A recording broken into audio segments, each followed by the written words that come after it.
Good morning, everyone. So, today is 4th December 2024. So, welcome to Study Roots, your one stop solution for reliable and insightful news analysis. In this video, we bring you the most important news shaping India and the world from politics, economics to technology and culture. To get updated, subscribe to Study Roots and hit the bell icon. Share your views in the comments down. Now, let's dive into today's top news analysis. So, as we all know, today is 4 December, so that is the World Wildlife Conservation Day. तो अभी world wild life conservation day मनाया गया है and उसकी 2024 की theme रखी गई है connecting people and planet exploring digital innovation in wild life conservation, मतलब वाइल्ड लाइफ कंजर्वेशन में डिजिटल इनोवेशंस को एक्सप्लोर करेंगे. सो पहले हम बात करते हैं कि हम आज के डिस्कशन में क्या क्या और किस चीज़ के बारे में डिस्कस करने वाले हैं. तो पहले we will talk about India China peace talk, then 3 new criminal laws, then COP29 जो अभी हुई है बाकू में उसके आउटकम्स, देन प्रेसिडेंट की पार्डनिंग पावर्स जो भी यूएसए में हो रहा है, एंड उसके बाद NCBC के बारे में, national commission for OBCs, and उसके बाद एक्स्ट्रा क्रोमोसोमल DNA जिसने कि चैलेंज किया है जेनेटिक्स के लॉज को. So this is very important news. So our first news is India and China are improving ties after resolving border tensions.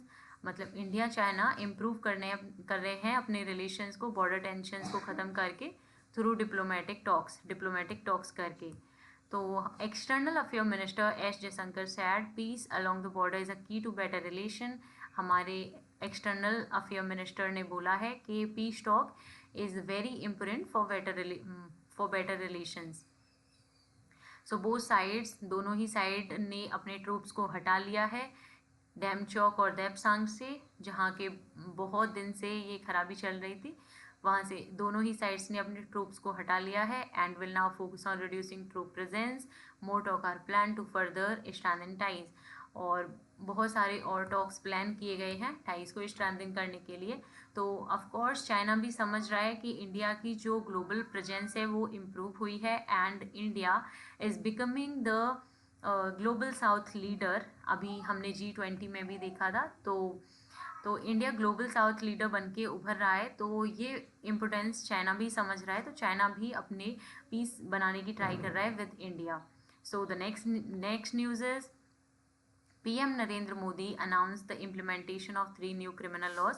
जो अभी 3 न्यू क्रिमिनल लॉज आए हैं उनको इम्प्लीमेंटेशन करने के लिए मोदी जी ने बोला है replacing outdated colonial era laws. जो बहुत ही पुराने कॉलोनियल एरा के लॉज थे उनको रिप्लेस करके दीज लॉज इफेक्टिव, मतलब ये कानून इफेक्टिव होंगे 1 जुलाई के बाद. एंड ये एम करते हैं to focus on justice and citizens के राइट पे. ये एम करते हैं जस्टिस और सिटीजन्स के राइट पे फोकस करते हैं रेदर देन पनिशमेंट. मतलब पनिशमेंट से ज़्यादा अब जस्टिस हो रहा है या नहीं हो रहा है और सिटीजन्स के राइट्स के अकॉर्डिंग हो रहा है या नहीं हो रहा है उस पर फोकस करते हैं. Speaking at an event in Chandigarh, Modi emphasized the need to move away from the colonial mindset. Modi ji ने बोला है कि colonial mindset से हमें आगे बढ़ना है क्योंकि of course ये बहुत ही पुराने हो गए थे तो इनको नया बनाने की ज़रूरत थी अभी मॉडर्न टाइम के हिसाब से. So and build a legal system that support democracy and nation building. So the next news is the COP29 summit अभी जो हुई है अजरबैजान बाकू में. तो उसके लिए climate change demand urgent action. Of course climate change increase हो रहा है जिसकी वजह से एक्सट्रीम वेदर कंडीशंस आ रही हैं. विंटर्स बहुत ही ठंडी हो रही हैं एंड समर्स बहुत ही हॉट हो रही हैं. तो एक्सट्रीम वेदर कंडीशंस आ रही हैं क्लाइमेट चेंज की वजह से. तो अभी पॉलिसीज़ जो हमारी बनाई जा रही है उन्होंने पॉइंट किया है कि जो हमारा टारगेट था ना 1.5 डिग्री सेल्सियस रखने का टेम्परेचर को वो बढ़ा के 3.1 डिग्री सेल्सियस कर दिया गया है. इसको बहुत ही बढ़ा दिया गया है टारगेट्स को. ऑफ कोर्स टारगेट्स बढ़ाने से कुछ नहीं होगा, इम्प्लीमेंटेशन की ज़रूरत है एंड अच्छे लॉज लाने की नीड है. So developing nations need affordable financing for cleaner technology. Developing nations को अफोर्डेबल फाइनेंसिंग की ज़रूरत है क्लीनर टेक्नोलॉजीज़ के लिए. तो eight COP29 developed countries placed. COP29 में डेवलप्ड कंट्रीज़ ने प्लेस किया है $300 बिलियन देने के लिए एनुअली टिल 2035 तक एनुअली $300 बिलियन देंगे डेवलपिंग नेशंस को, जो कि फार बिलो है, बहुत कम है, क्योंकि नीड है 1.3 ट्रिलियन डॉलर की, लेकिन अभी ये इतना ही अमाउंट फिक्स किया गया है एंड टारगेट्स को भी इंक्रीज कर दिया गया है। तो यू कैन सी कि हाँ कितना काम हो रहा है। सो India's green initiative include record budget. India तो कर रहा है अपने ग्रीन इनिशिएटिव्स को, जैसे कि हमने रिन्यूएबल एनर्जी के लिए भी टारगेट्स रखे हैं, ईवी सब्सिडीज भी इंडिया प्रोवाइड कर रहा है, लेकिन जो ग्लोबल लेवल पे जो एफर्ट्स हो रहे हैं वो उतने ज़्यादा नहीं हो रहे हैं। And highlighting the need for the strong cooperation, ये मतलब हाईलाइट करते हैं नीड को कोऑपरेशन स्ट्रॉन्ग करने के लिए एंड इक्विटेबल क्लाइमेट एक्शंस के लिए। So the next news is President Joe Biden pardoned his son Hunter Biden. President Joe Biden ने अपने सन हंटर बाइडन को पार्डन किया है फॉर एनी फेडरल क्राइम जो भी उसने कमिट किया था बिटवीन 2014 टू 2024, इंक्लूडिंग चाहे उसने गन उठाई हो, गन चलाई हो, या टैक्स में कोई इवेड किया हो, टैक्स चार्जेस जितने भी उस पर लगे हैं वो सब उसको क्षमा दे दी गई है सब क्राइम्स के लिए। The broad wording of the pardon में protect Hunter from future charges से भी ये बचाएगी pardon, specially under a potential Trump administration. While presidential pardon are not uncommon, of course we all know कि प्रेसिडेंट जो पार्डन करते हैं वो अनकॉमन नहीं है, ना ही हमारी कंट्री में ना ही कहीं और, हमारी कंट्री में भी पार्डन्स होते हैं, है ना। तो यूएसए जो कि बहुत बड़ी डेमोक्रेसी है वहाँ पे ये सब हो रहा है। तो इसने कंसर्न्स उठाए हैं, have been raised about political influence in the justice system, कि हमारी जो पॉलिटिक्स है वो हमारे जस्टिस सिस्टम को कितना इन्फ्लुएंस करती है। So both sides of politics are urged to avoid using pardon for political gain. दोनों ही साइड पॉलिटिक्स उन्होंने मना किया है कि पार्डन्स को ऐसे पॉलिटिकल गेन के लिए यूज ना किया जाए, as it could undermine the fairness and trust in the legal process, क्योंकि ये भरोसा उठा सकती है लीगल प्रोसेसेस में। ऑफकोर्स ये क्या बात है कि अगर आप प्रेसिडेंट के बेटे हो तो आप गन उठाओ, कुछ भी करो, आपको क्षमा मिल जाएगी। So this is happening all over the world, power is everything. So the next news is the National Commission for Backward Classes has considered proposals for including 365 caste.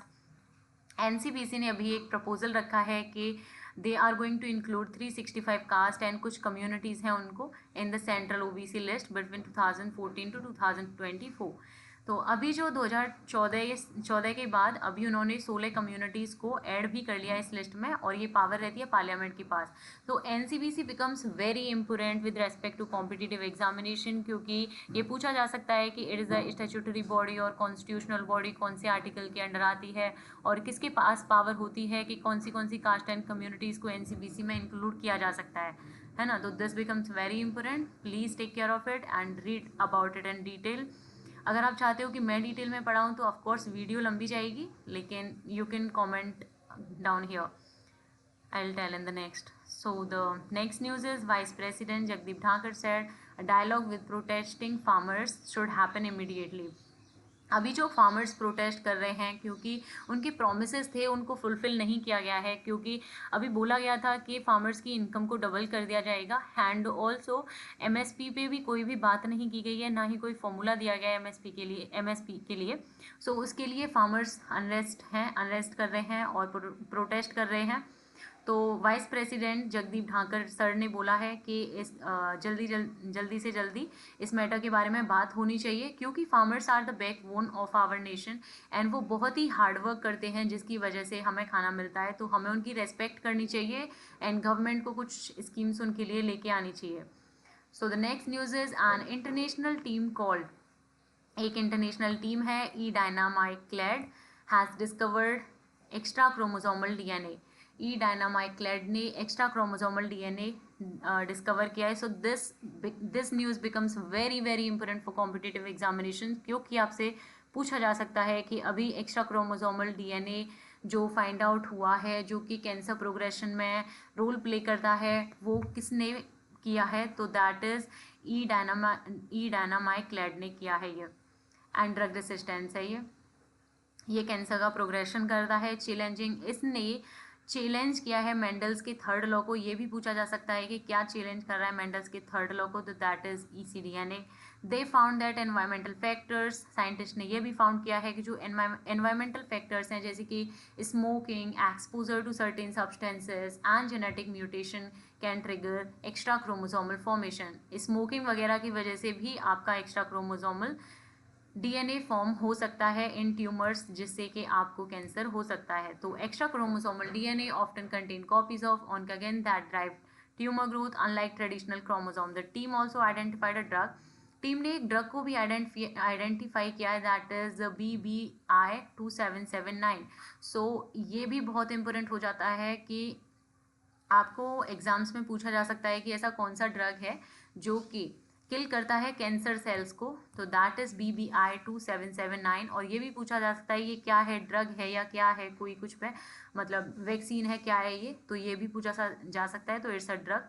This becomes very important news, please take care of it, specially for the UPSC aspirants, this news is very important. So ये एक drug है जो कि cancer cells को खत्म करता है with extra chromosomal DNA के साथ। This drug is being develop for the clinical use के लिए इसको डेवलप किया गया है, offering hope for the patient with extra chromosomal DNA driven cancer like glioblastoma and ovarian and lung cancer. So with this we come to the today's end of the today's newspaper news analysis.